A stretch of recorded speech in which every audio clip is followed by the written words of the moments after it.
I realised I could run faster than all the other children from the moment I could run. And I don't say that to be arrogant. It was in that moment, right there, was the defining moment of my life. And I never spoke about it. I had the tests and it was found that I had a bicuspid aortic valve. And I only looked into it when I was preparing for surgery. I felt a bit of a fraud.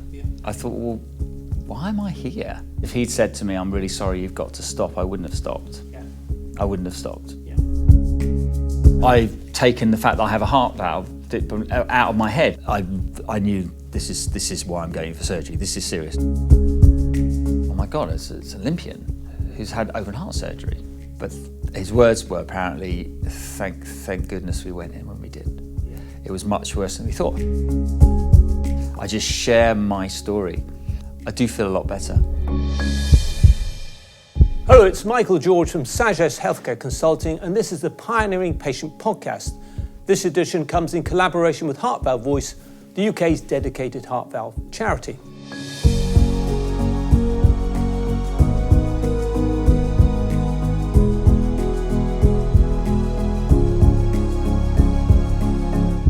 Our guest today, 59-year-old guest today, is an ex-athlete who can be considered in the UK as a national treasure. He's won 15 medals at major championships, with gold at World Championship and European Commonwealth level, and at Olympics he had a silver and a bronze. Since then, he's been on the television screens regularly as a presenter, as a commentator, and even as a dancer. Throughout this, he's been hiding away the fact that he has a heart condition which has this year needed surgery, and we can hear more about his story today. Welcome to the podcast, Roger Black. Thank you. Nice introduction. Yeah, very nice. I like the way you throw the dancer bit in there. I know, we'll talk to you about that. That was great. Yeah. We might even get you to demonstrate, who knows? That would be an unwise thing to do. So let's start with a question that you must be asked all the time. Yeah. Where do you keep all those medals? I get those medals are not in a cabinet. Three of them are in the drawer in the kitchen, because I make my living speaking at conferences, and three of them come with me. The 2 Olympic silvers and World Championship gold. And the others, I have to say, are in a box somewhere. Yeah, hidden away somewhere, but they don't come out. No. So, well, there we are. Yeah. Anyway, it was nice to have them. Yeah, very nice to have them. Exactly. And so let's go back to your childhood. When did you realise you were really fast? You could run faster than all the other children? I realised I could run faster than all the other children from the moment I could run. And I don't say that to be arrogant. I say that because it was just very clear, for whatever reason, that I wasn't just fast. I was significantly faster than everybody. And I guess where it became apparent was football. So I loved football. Football was my passion as a kid, kicking a ball. And so basically I was always up front, and basically they just kicked the ball over, and I didn't have to be any good, but I'd always get to the ball, and now and again put the ball in the net. And look, at the time you don't realise, you know you're fast, but your only reference is your friends. Yeah. And then you go to school and your only reference is other people in the school. And that reference was always that I am significantly faster than everybody else. But I didn't do athletics. I didn't dream of being an athlete. I didn't, I played any sport I could. And actually I didn't do athletics because I liked to be part of a team. So started off playing a lot of football. And then when I went to school, went to the grammar school, they didn't play football there. They played rugby, which I was, gosh. And then obviously I was out on the wing in rugby and ended up having England trial at 16, not because I was a good rugby player, but because I was just really fast. And speed is everything in sport, really. So, I always knew I was quick. Yeah. And so was your aim as a child or teenager always to be a professional sportsman? I know you dabbled with being a doctor as well. Didn't cross my mind. No. Didn't cross my mind. For lots of reasons. While I had my parents weren't into sport, I wasn't, it was just something I did at school, like everybody else. So absolutely, I had no dreams. I had no thoughts of becoming an Olympic athlete. I went to a grammar school, academic grammar school, which I found I enjoyed, but I found tough. And at the grammar school, athletics is something that you just do once a year, school sports. And you don't go to the grammar school back then in the sort of late 70s, 80s to be a sports person. You go there to be a lawyer, to be an accountant, to be a business person, to be a doctor. Okay, so I didn't really know what I wanted to do in my life. So I chose medicine just because my biology teacher said I wasn't clever enough to get into university. My dad was a doctor. He never pushed me. It wasn't that. I just didn't really know what I wanted to do. So I thought, well, I might as well. And around then, I'd run the odd race. I always ran the Hampshire Championships. I always won that as a kid. And then there was something called the English Schools Championships, where it's like the Olympics for school kids. And I got selected for that. I went on 2 occasions, and I made the final of the 200 metres on 2 occasions. Never got medal, but because I was up against kids who were training. Maybe that might have been a sort of obvious. Hang on a minute. This is a kid who just plays rugby, turns up and gets to the final of the English schools. But I had no one around me who was referencing that. Joined the local athletics club when I was sort of 17, ran a few races, and then it was like, oh, hang on a minute. I'm actually pretty good. But it was never, it's an amateur sport. It was never that I would make a career in running. Yeah. So the reason I became an athlete was that I messed up one of my A-levels. I was going to go to Bart's Hospital to read medicine. I got a D in my maths A-level because I panicked.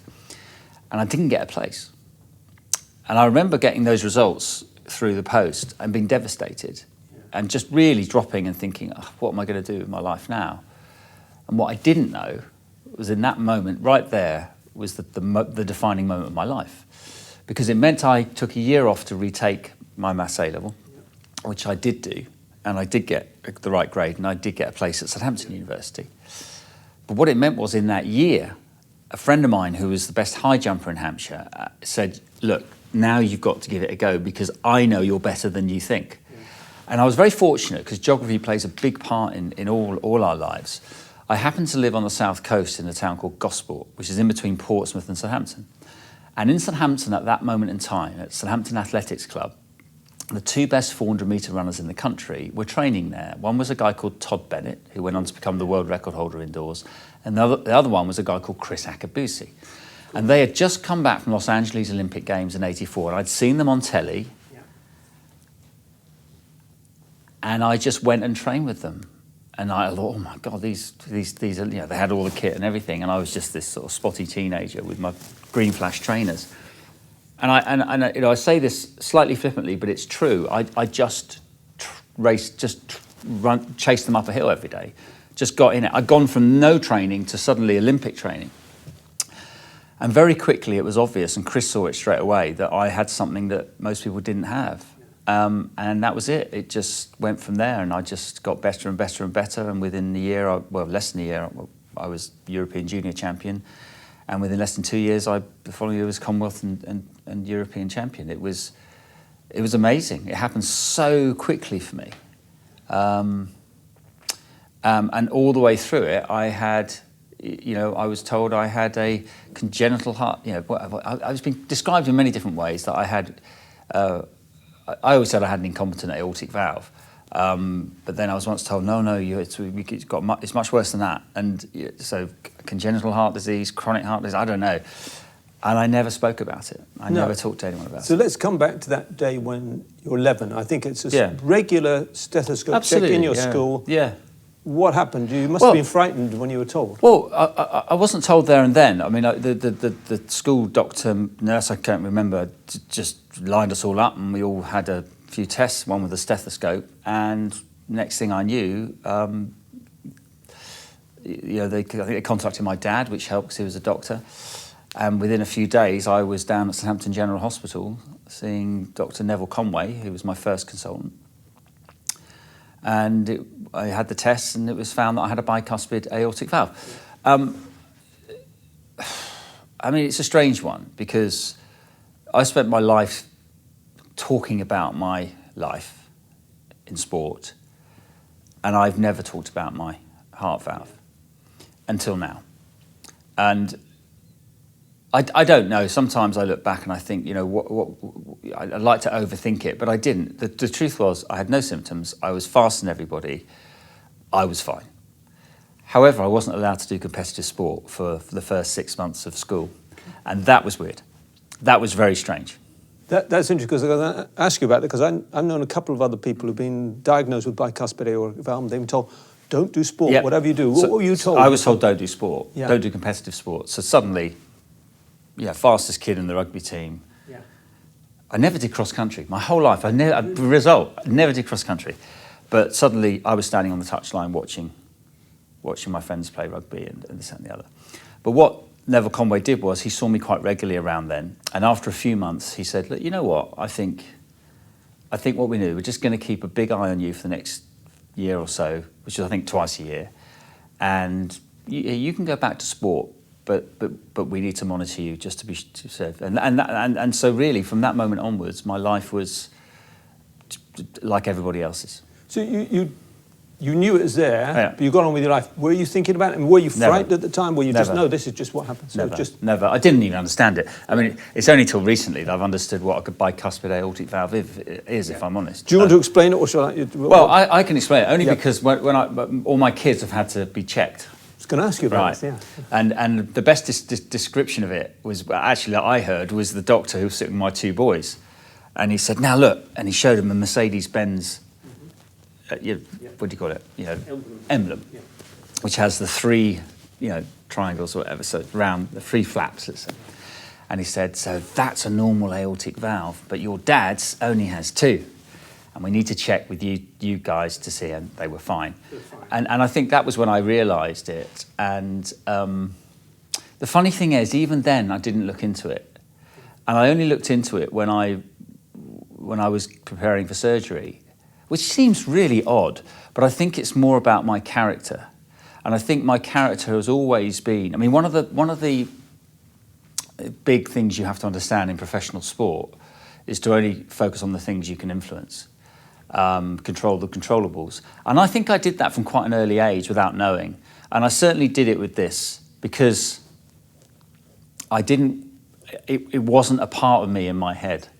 And I'm pleased it's a bit weird, but I'm pleased that I was wired like that. Because if I had made it a part of me, I wouldn't have achieved what I did. I wouldn't.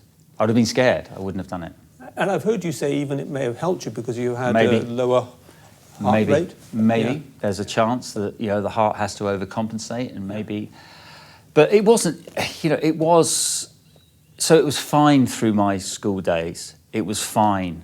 But it wasn't fine when I started training, because suddenly I went from no training to 6 days a week, hard training. And my dad worried every day. Yeah. He was the person who understood it. He was the person who worried. He always worried about it. He always asked Chris Akabusi whether I was more out of breath than anybody else. But the thing about sport is, it doesn't matter where you come from, what you look like, whether you've got a heart valve or whether you've got... It doesn't matter. All that matters is how fast are you. So you really don't think about the excuses. So you never shared this? I mean, Chris Akabusi knew because of your dad. Well, he knew, but he didn't understand it, because his brain was going, of course you're fine. Yeah. You're the fastest runner in the country. Yeah. So even he forgot it. Yeah. So I only thought about it once a year.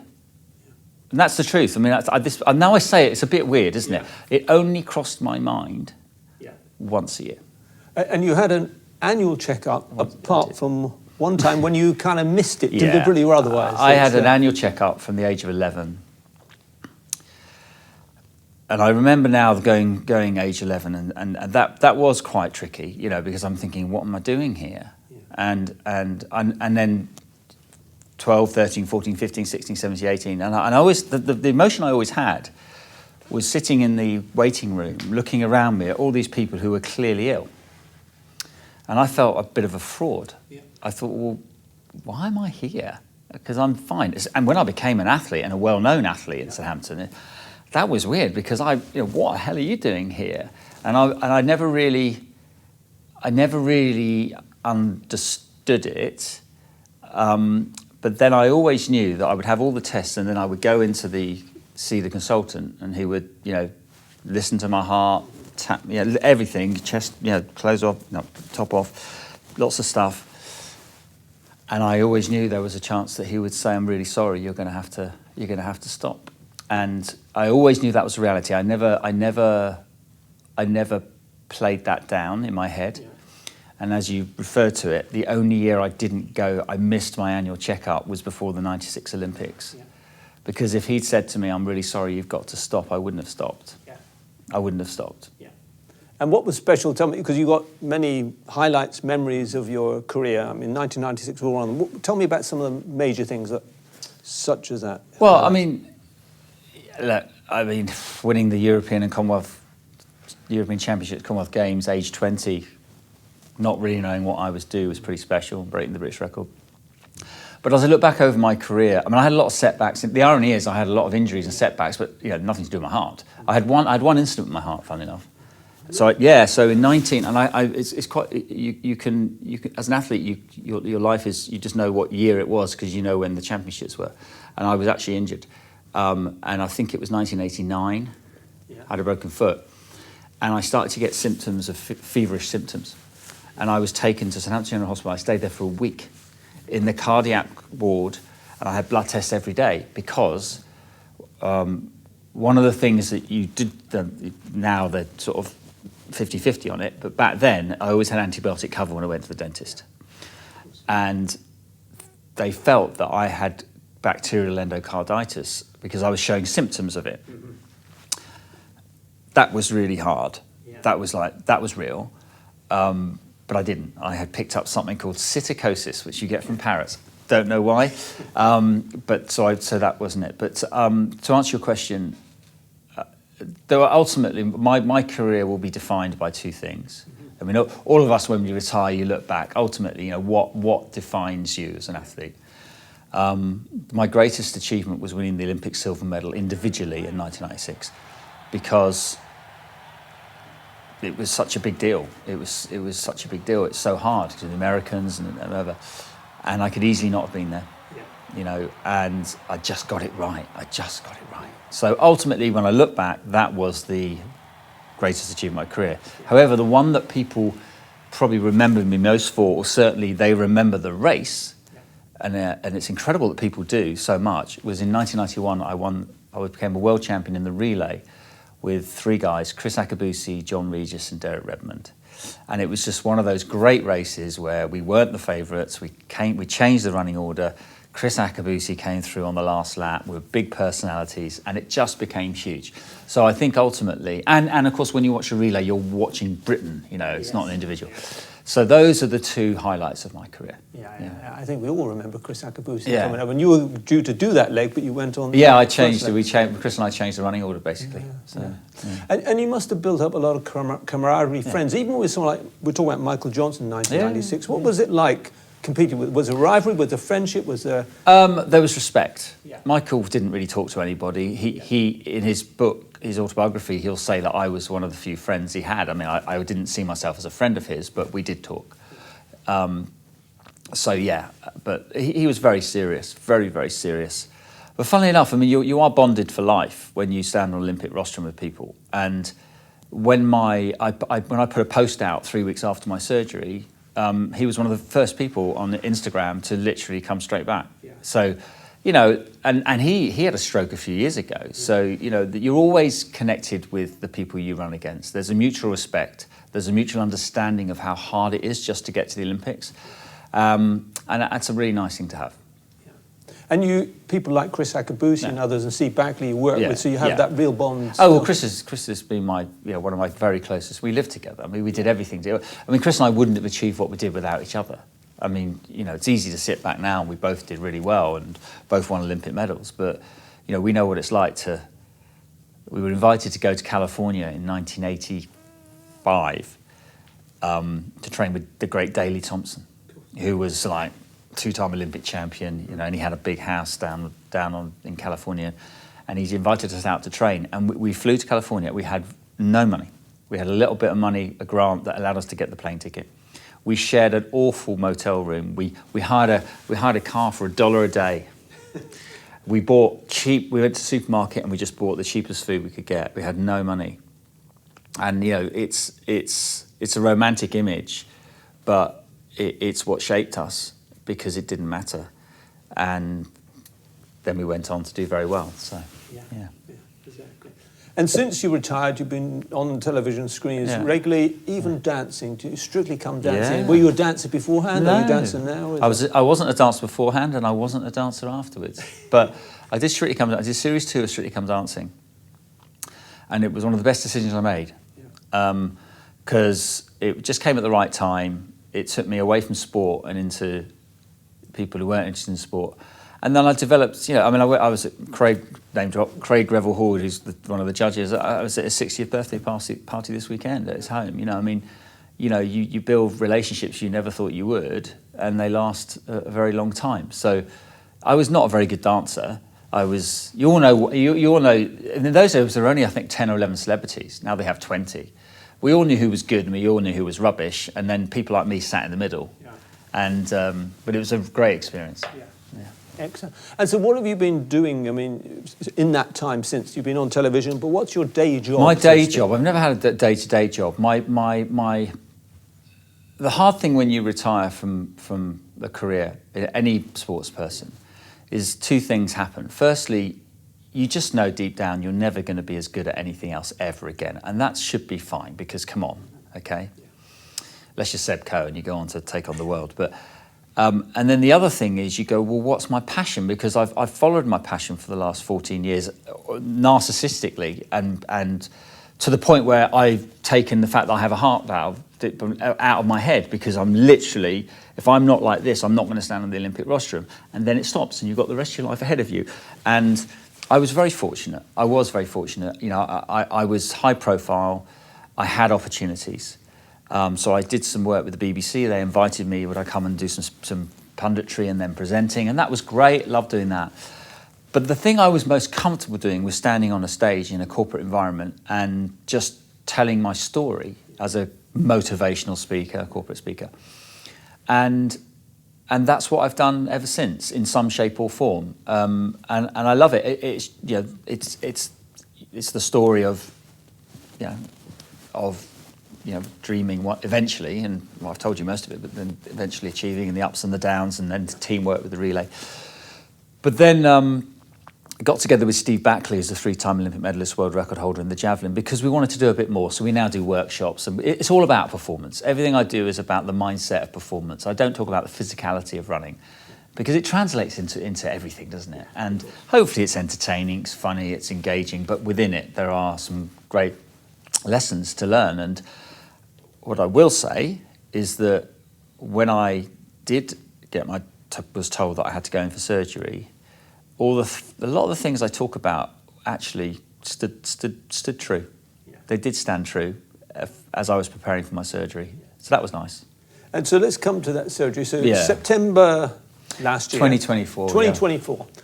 So you go. I delayed my checkup once or twice because just dates, and the other thing that had happened is because of COVID. The checkup was more a phone call, how are you feeling? Yeah. Any breathlessness, any fatigue? No. Yeah. And that's not a criticism, that's just the reality of my situation. But I did go in September of last year. So this was the first physical checkup for a couple of years. Okay. And had the ECD, had the echo, which usually took about 5 to 10 minutes. They'd do it, blah, blah, blah, blah, thanks. It took a lot longer than that. She didn't say a word. And then I went into the waiting room. There was no one else in the waiting room by then, because it was towards the end of the day. And I sat there, very relaxed, not worried at all about it. 15 minutes went by, 30 minutes went by. I go, okay. And then, I don't know, at some point, 2 doctors came and sat on the side of me. In fact, one sat and one sort of almost crouched down in front of me and said, how are you feeling? Yeah.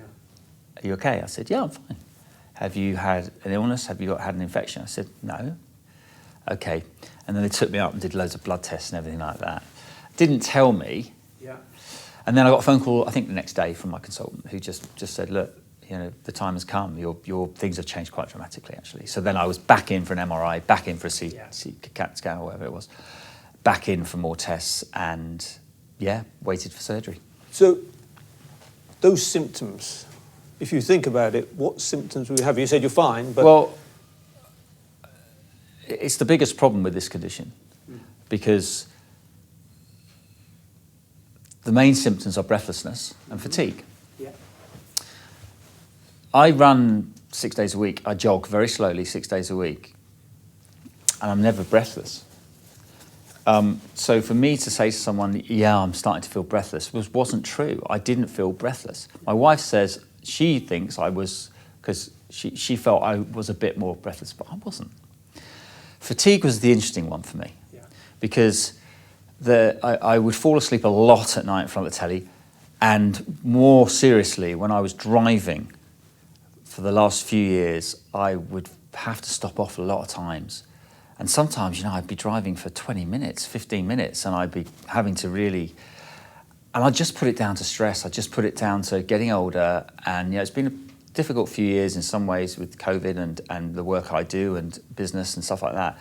Kids. And I just put it... I didn't think it was... I never thought it was my heart. Yeah. I never once thought it was my heart. In hindsight, I probably was a little bit breathless, and the fatigue was probably down to my valve,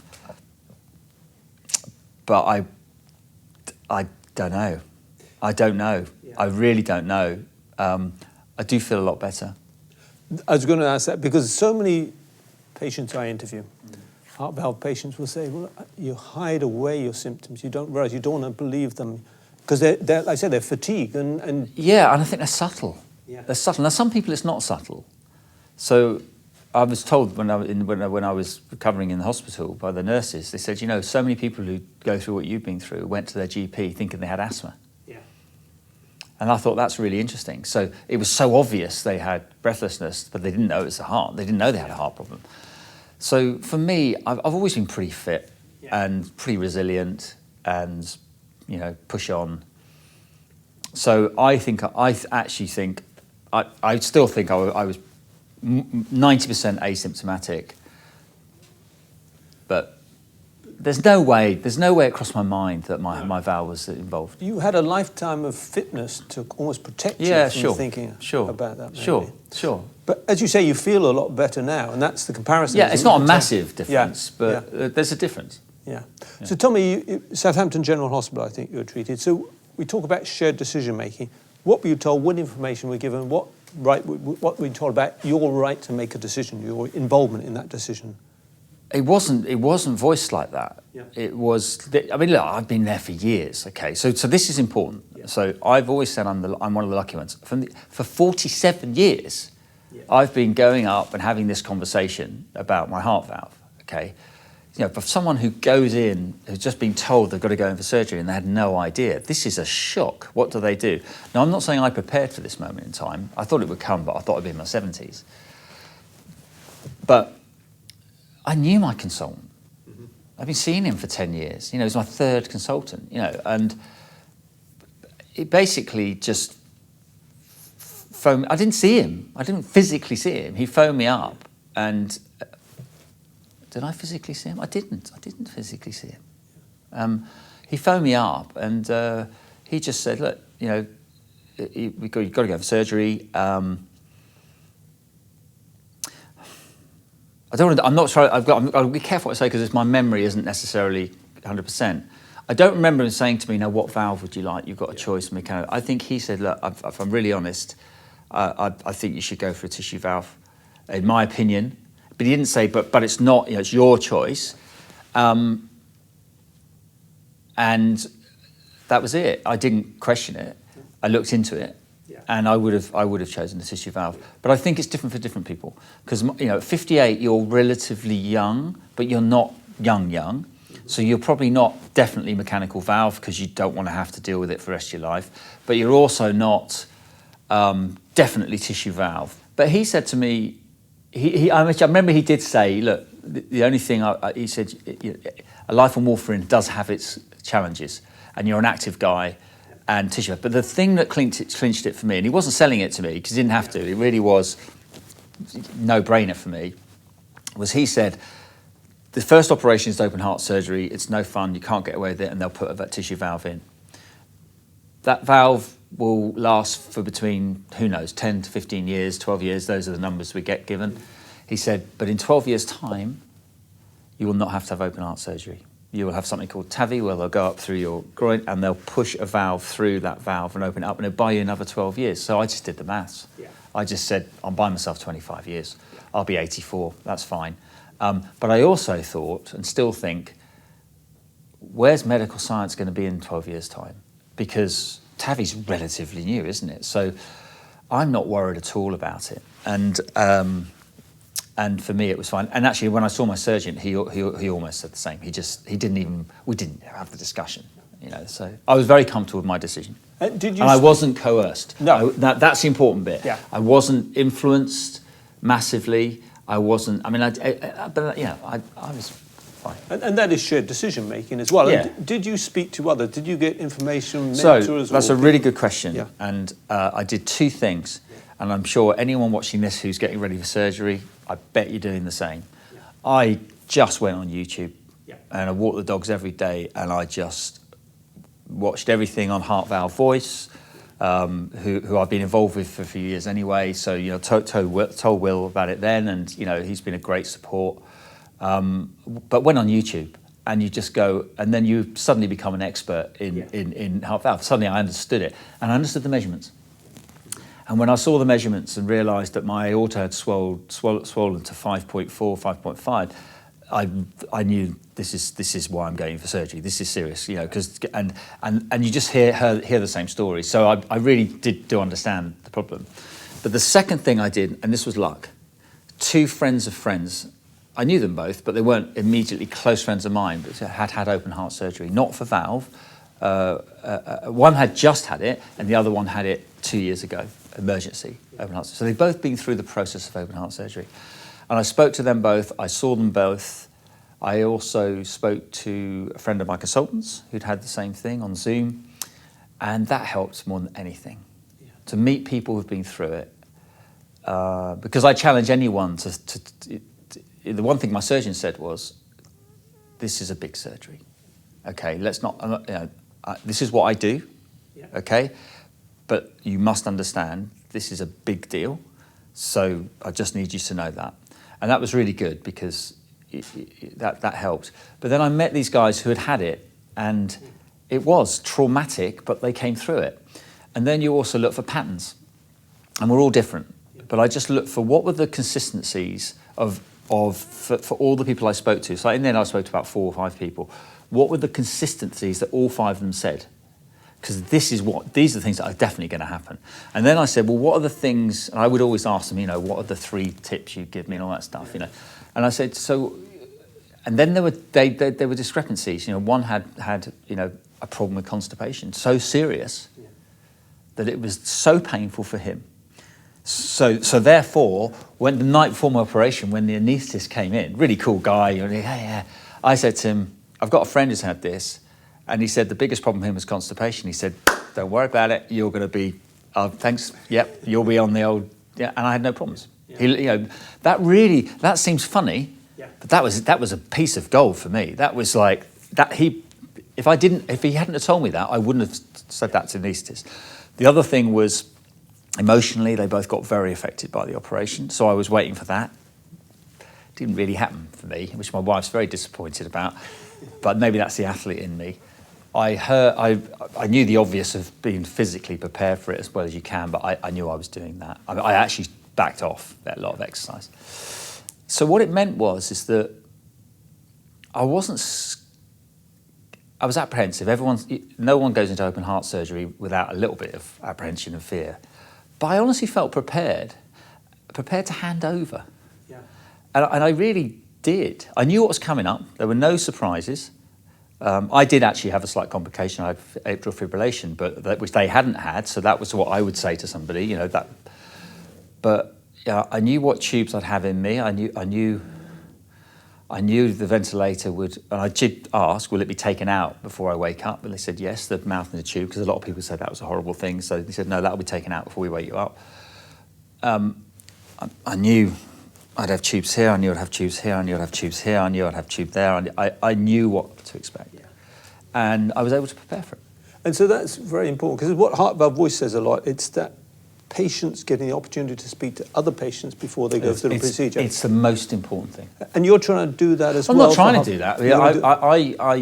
I kept this very quiet, except for my inner circle.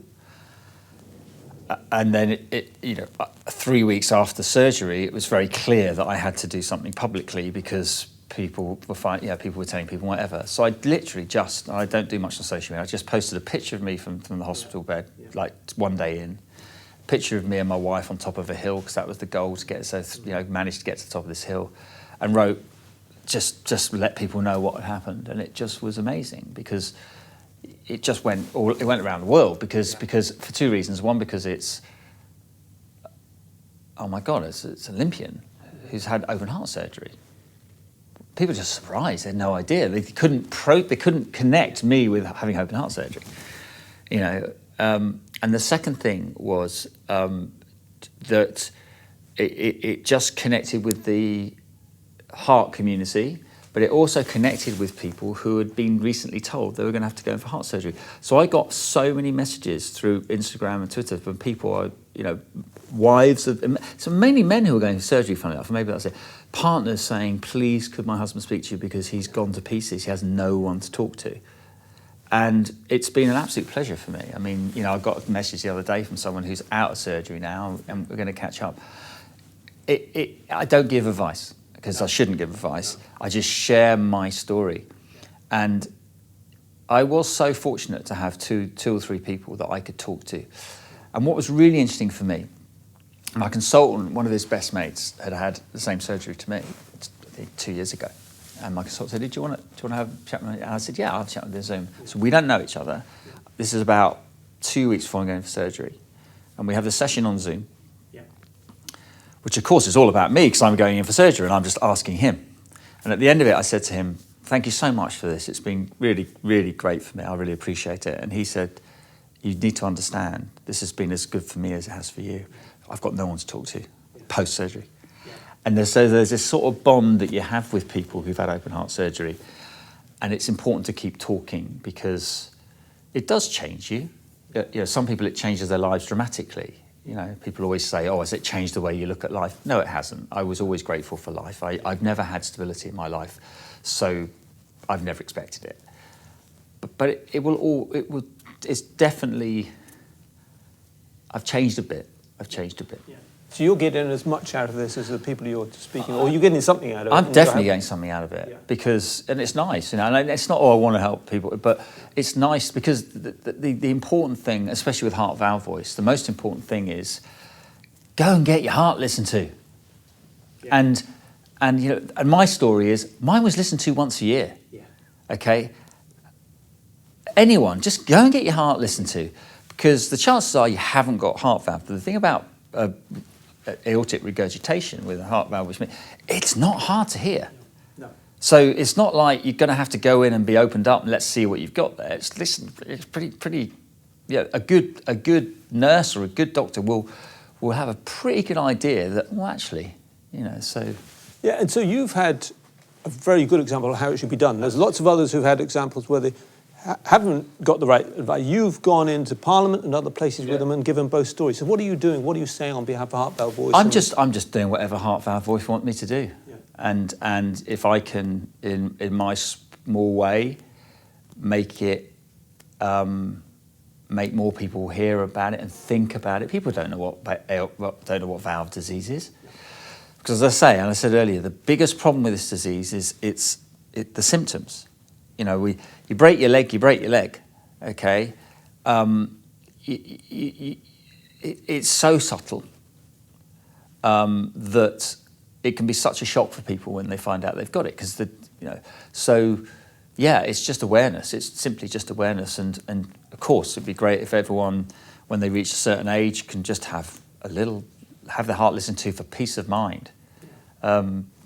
That would be nice. That would be nice. And coming back to your procedure, actually, you found out afterwards that your condition was worse. That you could, at any time, your aorta could have ruptured or ripped. And yeah, so I mean, and that's humbling. So my wife was there the whole time, and before I was woken up, the surgeon said she said, "How did it go?" And and he instead of going, "Oh, great," he went, "Well," and she's like, he said, "Well, it went fine," but his words were apparently, "Thank goodness we went in when we did. Yeah. It was much worse than we thought," and that just shows you the imaging is one thing, but he said, the valve was worse than he thought, and the aorta was definitely worse. So I have a new aorta. I mean, it's completely, 2 segments grafted. So, and that is not worth thinking about. No, because the consequences could have been great. But I suppose the point that often heart valve boys are making from when you know surgery, you have to have surgery. You have to go in very quickly within 12 weeks. And so I had to wait a while. Yeah. And because it's busy, isn't it? Yeah. And I suppose I was deemed. They make a call, don't they? Yeah. They said you'll have it in January, but that Christmas you just want a date. Yeah. I was a bit annoyed. I kept phoning up, and of course they couldn't really give me a date. But once you get the date, mine was January the 22nd, and I think I had 10 days, 2 weeks to be prior to be told. It changes everything, because now it's like getting ready for a race. You're getting ready for that moment in time, and so you feel a bit more in control. And I think feeling in control, having a degree of control over it, is actually quite important. Handing over to the surgeon, no control over that. Just let them do it, because there's nothing you can do about that. But the control bit, as I look in reflection, was I had control about how I prepared for it. I definitely did work that one out. But I also had control of my recovery.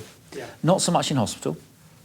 At first, I was in hospital for 8 days, and it's no fun. The first 2-3 days, it's no fun. It's just no fun. And you can't sleep. It's hurt. There's no internal pain for me. It was just here, but tubes and walking. It's not fun. So you don't feel you have a lot of control in hospital, because you've got so many people looking after you. But as soon as you get home, everything changed for me. And I just felt I'm in my home environment. My wife was there, my son was there, and I felt I was now in control of my recovery. And it was fantastic. It was just really, I was eating what I wanted to eat. I was sleeping in the bed I wanted to sleep with. I was watching the films I wanted to watch. I felt I had control of my recovery. And I didn't see anyone medical for 8 weeks. No one. Yeah. And I popped to see the GP at some point, but absolutely nobody. Because people think, you've got physios with you. Nothing. Yeah. Just walking every day, twice a day. And so it's a team thing as well, isn't it? You need a carers, and so and your I had wife carers. and your Jules. My wife Jules was my carer. Yeah. And it was amazing. I mean, but it's funny, because I think we saw it as an opportunity to simplify life, because we have quite diverse. We're pulled left, right, and centre. I don't have a normal job. I never know what I'm doing 1 week to the next. So it forces you to just have really simplify it and think and focus on your body and focus on yourself. And I didn't have any major complications. I did have to go back in for cardioversion, because my heart didn't get into rhythm, because I had fibrillation. But I didn't feel that was a huge. I realise now it was a problem, because I feel much better after it. But I just quite enjoyed that simplicity. Yeah. And the hardest thing was saying to people that I wasn't ready to see them, to have visitors. Because everyone cares, everyone wants to see you. I mean, literally everyone wants to see you. And if there's any advice I would give anyone, is just the moment someone else comes in and breaks your routine, you're losing control of your routine. And of course, there are certain people you have to see. But just make a list. Everyone will understand, because you'll see them at some point. But don't get visitors in. And that was so. It was hard, but it was. Anytime I did have visitors, immediate family, whatever, it definitely knocked me back. Yeah. Really? So. Okay. Yeah. And now, how do you feel? How's your routine? Are you back to running? Are you back to walking? That's a good question. I'm not walking as much as I used to. Yeah. I still walk the dogs, but not the. I'm not. It's not the same. I'm just walking now. Yeah. I'm not setting goals. I'm not trying to get up that hill. I'm not, because I'm not fatigued afterwards now. Yeah. So I get tired in the evenings, as I would prior to surgery, but when you're recovering from this, there are only two things you need to do. You need to walk, and then you need to rest, and then you walk again, and then you rest. I mean, it's not, part of that rest is sleeping. Other part of it is just lying in bed or whatever. So I don't have the respite now. My body doesn't need that rest. Maybe I should have had a nap yesterday, actually. So I have to keep listening. But it's interesting you asked me about running, because if I'd wanted to, I could be back running a lot, but I have no desire. I'm just so happy to just be walking every day. I can jog. I could run for 20 minutes. And when I do run, I run, I walk, I run, I definitely feel better. Yeah. It's a subtle thing, but I feel cleaner. I feel that's good. But I'm just so grateful to be able to just walk around, and so I haven't set any goals. I start cardiac rehab in the hospital in 2 days' time for 9 weeks, and I'll go to most of those just to be around other people. But I don't think that's going to be. I mean, I've had a meeting already. I don't think I think I don't need to go really. But I mean, I want to be around people, and that bond of. You say you don't need to go, but often people say it takes a year after major surgery, heart surgery, before you feel exactly as you should feel. Yeah, and I don't know how I should feel. Yeah. I just know how I feel today. And if this was my best feeling, I'm fine. Yeah. I've come out of open heart surgery, and if this is it, that's okay. If it gets better, that's a bonus. Yeah. But I'm not, the moment I retired from athletics, I pretty much switched off. So I haven't been I haven't set myself physical challenges. Now, many of my peers do. They're pushing and pushing. It wasn't me, And that's probably helped me, because I haven't had this mission to run a marathon and this, that and the other. And I really don't. I just want to get as many years as I can and feel okay. Yeah. And you said earlier, you asked people who advise you, what are the 3 pieces of advice you'd give? What were the 3 pieces of advice you'd give to What would I give to somebody? To someone. I would say prepare yourself, do your homework. Some people say, I don't want to know. Mm-hmm. It's too big for that. You need to have a pretty good idea about what you're about to go into, because you don't want any surprises. You don't want to wake up in hospital with tubes here, tubes here, tubes here, tubes here. You're scarred down here, pumped up with drugs, 3 nurses around you in intensive care, and go, I didn't know this was what was going to happen. So one of the most important tools that I learned as an athlete was the power of visualization. Visualization has got me through my recovery as much as the physical. Now, it's free. It costs nothing. It's a bit wacky, but it works. So I had imagined myself going through this. I imagined myself waking up. I imagined what was coming up. And certainly in recovery every day, I would visualize this wonderful clean valve and all that sort of stuff. Look, I just think that was a great tool. So my tips would be, prepare yourself, do some research. If you can find somebody to speak to, whether it's me or someone, just to have a Zoom or just to meet up, who's been through open heart surgery, find them. Because it's a big deal. And then ask them, what their experience was, and just log it. So that would be my first piece of advice. The other advice I would say, the thing that I wish I'd known, but I didn't know, and it doesn't matter, but I didn't know. The worst thing at hospital for me is I couldn't sleep. Yeah. So don't think you can get loads of sleep in hospital, because one, it's noisy, but also you can't really move for the first 24 hours. So it's quite hard. They get you out of the bed to the chair, but so and I put onto my neck, especially if you're quite big. So prepare yourself for that. That's that.